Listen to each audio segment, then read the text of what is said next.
Chennai RK நகர் தொகுதி இடைத்தேர்தலில் பணம் கொடுத்து வெற்றி பெற வேண்டிய அவசியம் தங்களுக்கு இல்லை என தமிழக முதலமைச்சர் எடப்பாடி பழனிசாமி தெரிவித்துள்ளார். இது தொடர்பாக எமது செய்தியாளர் தங்கமணி அவருடன் நடத்திய நேர்காணலை தற்போது பார்ப்போம். தமிழ்நாடு முதலமைச்சர் எடப்பாடி பழனிசாமி அவர்கள் நம்மிடையே இருக்கிறார். அவர் ஆர்கே நகர் தொகுதியில் பிரச்சாரத்தில் ஈடுபட்டு வருகிறார். அவரிடம் சில கேள்விகளை கேட்கலாம். சார், உங்கள் தொப்பி சின்னம் எந்த அளவுக்கு மக்கள் மத்தியில் போய் சென்று இருக்கு? அந்த சின்னம் எந்த அளவுக்கு உங்களுக்கு வெற்றியை தரும்னு நினைக்கிறீங்க? இன்றைக்கி தொப்பி சின்னம் மக்கள் மனத்திலே ஆழமாக புரிந்திருக்குது.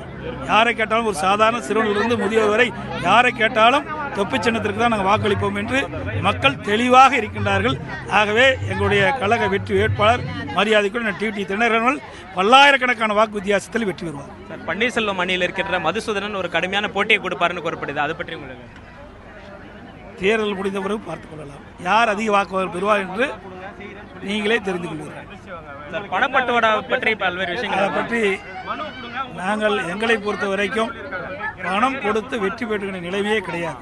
எந்த அளவுக்கு மக்கள் செல்வாக்கு என்று நன்றாக நீங்களே நேரில் பார்த்தீங்க.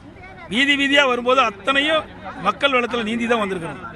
இவ்வளோ அமோக வரவேற்பு எங்களுக்கு அந்த தேவையில்லை. அப்படிப்பட்ட நிலை எந்த காலத்தில் நாங்கள் செய்ய மாட்டோம். இதே புரட்சித் தலைவி அம்மாவில் இருமுறை இந்த தொகுதியில் சட்டமன்ற வேட்பாளராக போட்டியிட்ட போதும் இதே கருத்து தான் சொன்னாங்க. அப்போ நாங்கள் எதுவுமே செய்யல. வேண்டுமென்றே பொய்யான குற்றச்சாட்டை இப்ப சொல்றாங்க. தேர்தலுடைய தோல்வி பயத்தில் இப்படிப்பட்ட அப்பட்டமான ஒரு குற்றச்சாட்டை எங்கள் மீது திணிக்கிறாங்க. அது உண்மை அல்ல.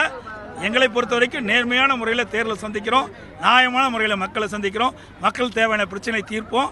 ஆகவே எங்களுடைய கழக வெற்றி வேட்பாளர் மரியாதைக்குரிய அண்ணன் டிடி தினகரன் குறைந்தபட்சம் 50,000 வாக்கு வித்தியாசத்தில் வெற்றி பெறுவார்.